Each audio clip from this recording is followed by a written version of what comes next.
Good Lord, there was some spots in that match where I'm thinking, Jesus, man. I mean, Sheamus got killed. Orton had used an RKO earlier on in the match, and Sheamus rolled out to the floor. So when the ending sequence came up, we had that's where they did the ring steps. Orton went for a punt. Sheamus moved, and they ended up outside the ring and into the ring steps. So. And then, Orton wins with the RKO over the steel steps. Right. And there were numerous spots with those steel steps. And then they did it last night on Raw, too, which was interesting. So I was really impressed with that match, to be honest with you. I didn't think it was going to be as good as it was. And you knew that they weren't going to do back-to-back Hell in a Cell matches, obviously, due to crowd reactions and things of that nature. You know, once you do one Hell in a Cell, you've got to give the crowd time to recover before you go right into another one. So that's why this aired so early. But, God, a Raw title match, a WWE title match. I mean, when's the last time? Well, not that long ago, I guess, right? When's the last time a Raw match has been on that early in the pay-per-view? Maybe like the Elimination Chamber pay-per-view. Yeah, I was going to say, the Elimination Chamber pay-per-view, because SmackDown was second on that one. Was SmackDown second on that one? I'm pretty sure. Yeah. I mean, if I'm wrong, chat room correct me, but I'm pretty sure that, because I remember I was kind of a little wondering about that, but...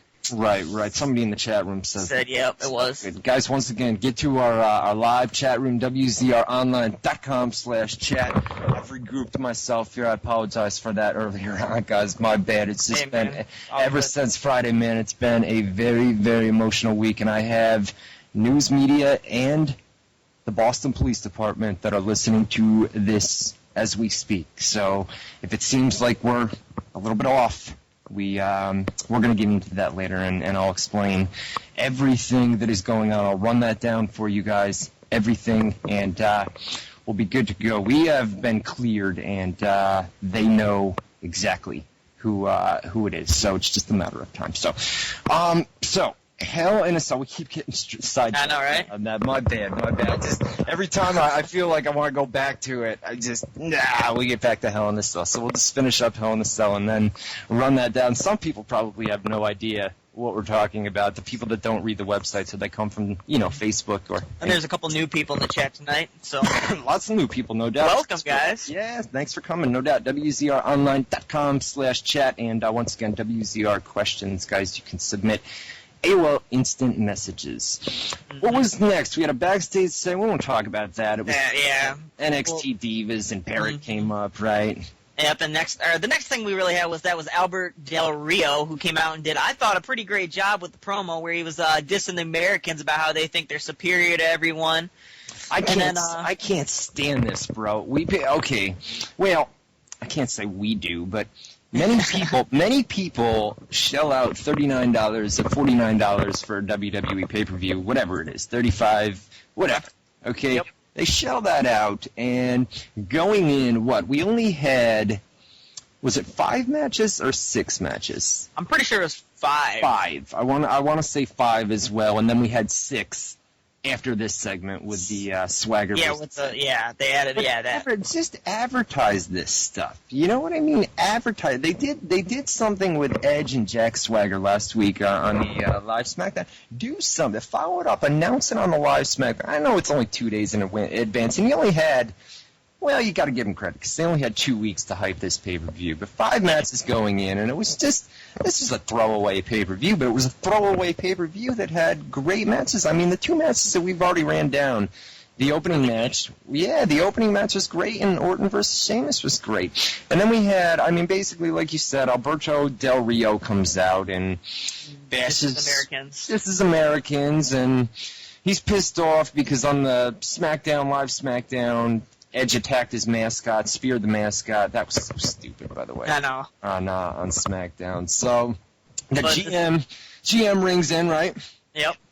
It says Edge has got to apologize on Raw, and he's got to face Jack Swagger right now in a singles match. So, yep. And both were ready to go, right? Everybody was ready to go. Swagger and Edge was ready to go in ring gear. Everything was good to go. How planned out was that? No. I know, right, dude? Yep. Yeah, Swagger he just had his gear on. Yeah, right, and Edge too, you know. Yep. We had Edge won clean with a spear here, right? Crowd was dead for this entire match. See, I thought it was pretty. Honestly, I thought it was a nicely worked match. Honestly, bro. I mean, no, it was just throwing. Crowd was dead, definitely, but yeah, it was good throwing. So Yeah, it'll be interesting to see what they do. I think they'll continue that program over on SmackDown. It'll be Edge versus Jack Swagger in a storyline. maybe we'll see. Maybe we'll eventually see Edge putting over Del Rio. I mean, the guy has everything to be a top star, so we'll see. Well, they do something. I don't watch SmackDown every Friday, but didn't they do something with Christian? Well, they did, because I was there. They did it in Albany. Yeah, they were out there. Yeah, they did the whatever happened to that? Did they do that match? Did they ever do Christian versus Alberto Del Rio? They must just throw that away on SmackDown. No, didn't Christian get hurt though? Oh, you're right. That's right. Yeah, Christian got hurt. That's why they couldn't do it. You are absolutely right. Absolutely right. I know, Daddy. No, I'm playing. No doubt. Yeah, you're right. So then, well, I guess if Christian's injured, why not take his full? Well, you know what? And this is interesting. Okay, Christian gets injured, right? And we've got three guys here, right? We've got Jack Swagger, we've got Edge, and we've got Alberto Del Rio, right? Yep. And then we've got Christian, who was out with an injury. I could see in the future Jack Swagger and Alberto Del Rio against Edge and Christian. Hey, I mean, it's possible. We could see it. I don't know if Edge wants to go back. I don't know if Edge wants to go back to tag teaming, but well, I'm not saying permanently, just for a little feud. But I'm saying you could do a tag team. Yeah, just finish the feud out. You know what I mean? You're gonna do singles matches at pay-per-views, and then when Christian is ready to return, you've got a storyline set up right there. You've got Alberto Del Rio and Jack Swagger against Edge and Christian, and that's a way to get Edge and Christian back together. Definitely. I like the idea. I like it. I'm digging it. I'm digging it the most. I guess it all depends on how long Christian is going to be out and how long they can continue to prolong this storyline. You know what I mean? Oh, definitely. So, that's that. So that was that. And then what was our next match? We had John Cena. Right, Wade Barrett. John Cena and Wade Barrett. We all knew the stipulations going into this one. Basically, it was if John Cena lost, he would have to join the Nexus, and if Wade Barrett lost, or if Wade Barrett won, he would, or if Wade Barrett, Cena won. Yeah, if Cena won, the Nexus disbands, and if Barrett wins, John Cena has to join the Nexus. So, I didn't get to see the Daniel Bryan match, bro. But like I said, I thought this John Cena Wade Barrett match was the match of the night, in my opinion. There were no matches. Even the Divas match wasn't all that bad on this pay-per-view. You know what, man? I'm gonna go as far as to say that this was probably the second best match of the year, right after HBK and Taker at WrestleMania. I really think that this was that good of a match, bro. Wow, second best match of the year. Holy shit. For WWE. Yeah, I've got to go back and watch it. If you're saying that. I'm saying, man. The finish. I hated the finish. I know why they did it, obviously, with the follow-up angle to Raw, but you had, what was it? Michael McGillicuddy and Husky Harris ran in as fans towards the end of the match, and the Nexus ran out at one point during ringside, and Wade Barrett had told them, earlier in the night, don't get involved in my match, stay out of the way. So they came out, and I don't know. It was a decent match. I'd have to go back. I don't know about match. Boy, you put that right behind Taker and John Cena and Wade Barrett right behind Taker and for this year in WWE. That is. I'm not gonna compare it with TNA. I'm just saying. Think of the two names though. John Cena. I know you'd never expect that, would you? No. Especially when you compare it to a match between Shawn Michaels and The Undertaker. I know. I mean, you got Shawn Michaels and The Undertaker on this side, and then I'm comparing it with John Cena and his 5 moves of doom. So right. I mean, I know why everybody's critical, but I got to give credit where credit is due. Yeah. They put on a great match. No, great match. Great match. I just don't know if it was. Shoot, man, second match of the year in WWE. I'll go back and watch it. I'll check it out. I'm just saying, people in the chat room are giving me a little bit of shit, but come on, I've already posted it once. Can somebody put up a better match than that match besides for Taker and Shawn Michaels? Oh God. I don't know this for a fact, right? But I know that when they do WWE Superstars, and Superstars doesn't air up here in Albany. I don't believe it does. Maybe, but I don't know. And God, whenever I view like the Superstars spoilers, and they've got like Chavo Guerrero versus these are awesome matches, but I never get to see these matches. But I'm thinking, Jesus, these could be amazing. You know what I mean? Oh, yeah, definitely. But I don't never watch that shit. I don't know. Well, I guess nobody has an ad. Jericho versus Rey Mysterio on one of the pay-per-views was way better. Jericho and Rey Mysterio, that's true. Oh, the 6-1 botch. 6-1 botch. Chavo versus Caval. I think Mahood in the chat room, Chavo versus Caval, I think they did that on Superstars, right?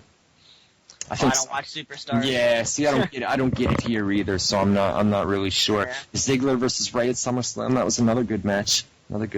Guys, get to our live chat room, WZROnline.com/chat. Once again, WZROnline.com/chat. What happened next? We had our Michelle McCool. Match. Yeah, Natalia. Michelle McCool and Natalia for the Divas titles. Like I said earlier, man, one of the better matches, one of the better Divas matches that I've seen in quite some time. Natalia, on her Twitter account, praised the match, praised Lay Cool. That was one of the better matches. Natalia, I'll tell you what, man, the best way to compare. She ain't got the looks. Yeah, she doesn't have that Maurice. Or the body, yeah. Or the body, right. She doesn't have that Maurice, that diva look, but I want to compare her to, we'll compare her to Mickie James. Ooh. Yeah, no, that's not bad. We'll compare her to Mickie James. Mickie James is... In movies, you mean, or what? In everything. We really haven't seen enough of Natalia in WWE in Divas matches to know what she has to offer. But I've heard things. I would just compare her to Mickie James, where, you know what, you want to call it, they're not fat, okay? Natalia or Mickie James are not fat by any means. They're just a little bit thick, but they've got, they're two of the best Divas workers in WWE. That's basically what I'm saying. I can't really say nothing bad about Natalia because I just haven't seen enough of her, you know what I mean? And we probably won't see enough of her when it comes to, Divas matches, so. I know, but we saw her on the pay-per-view on Monday Night Raw. So who knows, man? Who knows? Yeah, not bad. Well, she got jobbed out on Raw, right, to the Bellator. She did. Yeah. That's right. That's a bad sign. Yeah, I know. Maybe it was, she got a pay-per-view payday, right? Hey, that's all that matters, really, right? Payday, so she got the bonus, so we're good on that, man. So, what we had next up, man, the main event. Main event. Versus The Undertaker with Paul Bearer. Hell in a Cell, man. Paul Bearer turned on Taker. You knew this was coming. Come on, you knew this was coming. Yeah, it's just like that. They haven't, done it a million times before that. I think they're going to do a Buried Alive match at the next pay-per-view, and that'll get Taker off. That'll get Taker. I think they're going to do it at Bragging Rights. I would guess that they've only got 3 weeks. So you think Kane winning? I think Kane wins because Taker's got to take time off. Oh, really? I think Taker wants. Personal?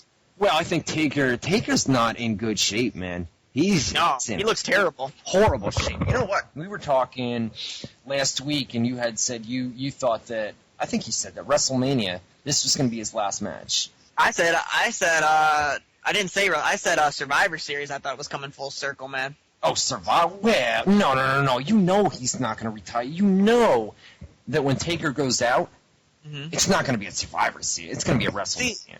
My only thought for Survivor Series was for 2 reasons, and that was because pretty much, when he came into the WWE, it was at the 1990 Survivor Series as Ted DiBiase's mystery partner. He came with Paul Bearer. And then he's been saying for a couple of years now that he wants to retire. He wants Paul Bearer to come back one more time for his last run. So, we've seen Paul Bearer come back, so I figured that, he was going to end it where he started it. Yeah, but the thing with Taker is they can do a Buried Alive match, right? And I guess it's the same thing with Paul Bearer, where